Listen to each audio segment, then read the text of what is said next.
You can smell the end before you see it. It doesn't come with banners. It comes on the back of a damp wind, slipping through the cracks in the floorboards. It's the winter of 1679. Along the banks of the Oder River, the water has gone thick, sluggish, turning to ice at the edges. The crows stopped flying weeks ago. The dogs just stare at the frozen mud, tails tucked, ears pressed flat against their skulls. Listen, do you hear it? Beneath the frost. It sounds like a wet, rhythmic tearing, like swine chewing through heavy canvas down in the dark. The elders call it the Nachzehrer, the after-devourer, a creature that doesn't leave the grave to feed. It starts by eating its own shroud, and as it chews, the living waste away. There is a wrongness in the soil. A heavy, suffocating silence hangs over the roofs of the village. You step outside, and the air catches in your throat.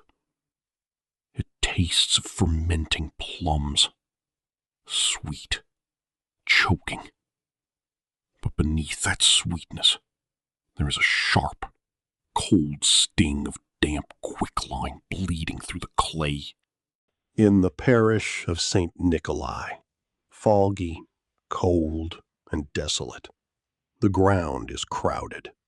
The graves are shallow, dug in a panic, the clay waterlogged and stubborn. They don't use wood here anymore. Not enough carpenters left standing. Just a rough linen shroud, wrapped tight, knotted at the ankles and the head.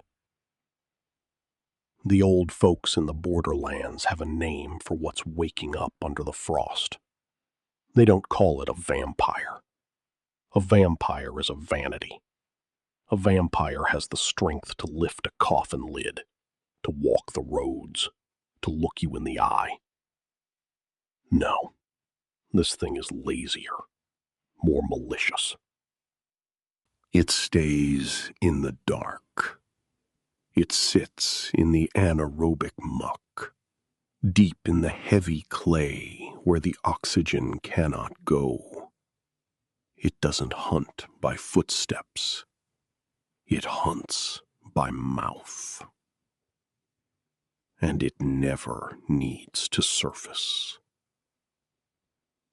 In the Oder Valley, they know exactly who becomes the monster. It isn't the suicide. It isn't the witch or the outcast. The transformation is chosen by the clock. It is always the first person to die in a village when the pestilence breaks the gates. Consider the miller's daughter, the first to fall when the fever entered the gates. To the village, she was no longer a child. She was the first link in a terrible chain. The first corpse becomes a metaphysical siphon. The folklore tells of a spiritual umbilical cord, anchored deep in the black mud, stretching from the open, wet mouth of that first casualty, straight into the chests of the living. As the first corpse lies beneath the frost, it begins to chew.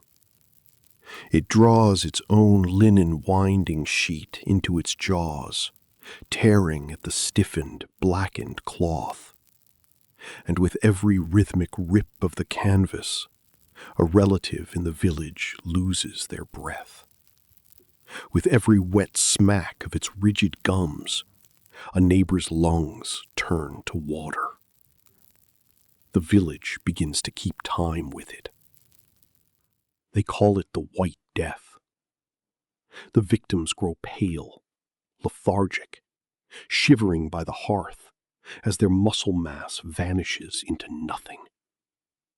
They cough up dark, thick blood because their lungs are dissolving from a distance, pulled down into the clay by the sympathetic tug of the feeder.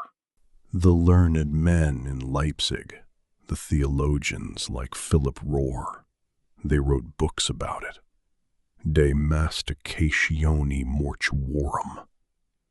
They sat in their warm libraries, listening to the rumors of smacking lips and grunting coming from the shallow mass pits.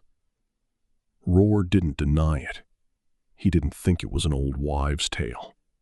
He thought the devil himself was animating the jaws of the dead, using the corpses of chaste women and virtuous fathers to sow discord, to force the living into legal battles and bloody exhumations. You can see the glint of a tarnished silver groschen wedged tight between rigid blue gums, a desperate final bribe to keep the mouth shut, a brick under the chin to break the leverage of the jaw. But the coins slip, the clay shifts, the chewing always starts again. Late autumn, 1679. The townspeople of Stettin had endured enough. The registry of St. Nikolai was filling too fast. The ink was barely dry on one page before the next was turned. The village could hear it. At night, when the wind died, a muffled, rhythmic tearing sound rose through the topsoil of the newest mass pit. It sounded like swine chewing through heavy canvas. A crowd gathered by lantern light, carrying iron bars, axes, and stakes. They were going to dig up the first victim, the miller's daughter. They meant to break her neck, to drive iron through her chest, to sever the cord once and for all. The body was bloated, yes, but unnaturally preserved by the alkaline shield of the lime. The skin had the yellow, waxy texture of tallow soap. The silver groschen they had placed in her mouth had fallen out, resting uselessly by her shoulder in the dirt. But when the pastor held the lantern close to her face, the breath left the crowd. The shroud was torn, but it wasn't pushed inside her mouth. The fibers of the heavy linen were splayed outward, frayed and shredded from the outside. The corpse's jaw hadn't been chewing. Her mandible was shattered completely, fractured outward by a severe external mechanical force. The dead were not feeding on the living. Something beneath them was feeding through them. The townspeople fell to their knees in the slush. They didn't see the work of nature. They saw the literal hand of the underworld, a subterranean beast feeding the dead to keep the plague siphon open, to ensure every remaining family in Stettin was dragged down into the clay.